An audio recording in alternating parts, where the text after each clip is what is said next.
এখনই থামছে না। টিম বাস এখন দেখতে পাবেন পিছনে কিন্তু টিম বাস হয়েছে, কিন্তু টিম বাস বেরোবে কি করে, কারণ লাল হলুদ সমর্থকদের গর্জন যে গোটা যুব ভারতীতে ছড়িয়ে পড়েছে এবং সেই দৃশ্য আপনাদের সরাসরি দেখাচ্ছি, যেখানে লাল হলুদ আবির মেখে হোক কিংবা স্মোক শো, সব কিছুতে এই মুহূর্তে গর্জন লাল হলুদ ব্রিগেডের। এবং সেই সঙ্গে এই মুহূর্তে যখন বাসে একে একে রশিদ গিল্লা উঠছেন, এবং শুধু এটাই নয়, মোহনবাগান ফুটবলারও কিন্তু এখনো বেরোননি, তারা টিম বাসে রয়েছেন। সেই সময় এই গর্জন আপনাদের পিছনে, আমি জানি না আমার আওয়াজ পাচ্ছেন কিনা, এবং এখনো কিন্তু সেই গর্জন চলছে, আপনারা দেখতে পাচ্ছেন পিছনে সেই গর্জন চলছে। এবং ইস্ট বেঙ্গল সমর্থকদের সেলিব্রেশন, যে সেলিব্রেশনটা শুরু হয়েছিল কিশোর ভারতী ক্রীড়াঙ্গনে, যেখানে আইএসএল জিতে গোটা কিশোর ভারতী চত্বর হয়ে উঠেছিল লাল হলুদ, ঠিক একই রকম ভাবে কিন্তু আজ যুব ভারতী ক্রীড়াঙ্গন লাল হলুদ ঝড়ে। এবং যে স্কোর আজকে হয়েছে 4-1 ফলাফল, কার্যত একপাক্ষিক রেজাল্ট, এবং একপাক্ষিক রেজাল্টের জন্য কিন্তু একপাক্ষিক রাজত্ব ইস্ট বেঙ্গল সমর্থকদের। ইস্ট বেঙ্গল সমর্থকদের সেই সেলিব্রেশনের বিশেষ বিশেষ মুহূর্ত রইল আপনাদের জন্য।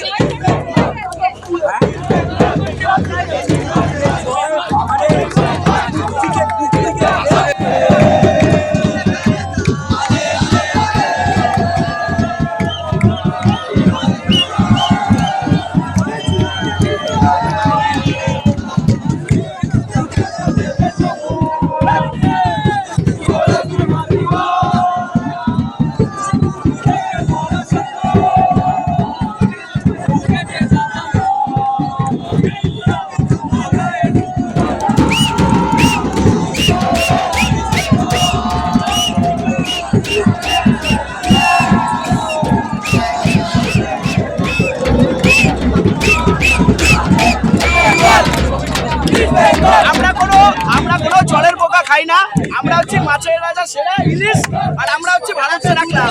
আমাদের ইলিশ মাছ যারা এশিয়াকে যায়, যারা এশিয়াকে রিপ্রেজেন্ট করে, আমরা ইন্ডিয়াকে বারবার করি বারবার উড়া বেইছে 22 বছর পরে আইএসএল জয়, আর 22 বছর পরে ডুরান্ড কাপ জয়, ওদের হারিয়ে কেমন লাগছে?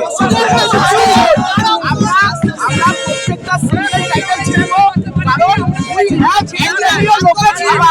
চাই না আমরা কোনো অজুহাত দিই না,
extra time.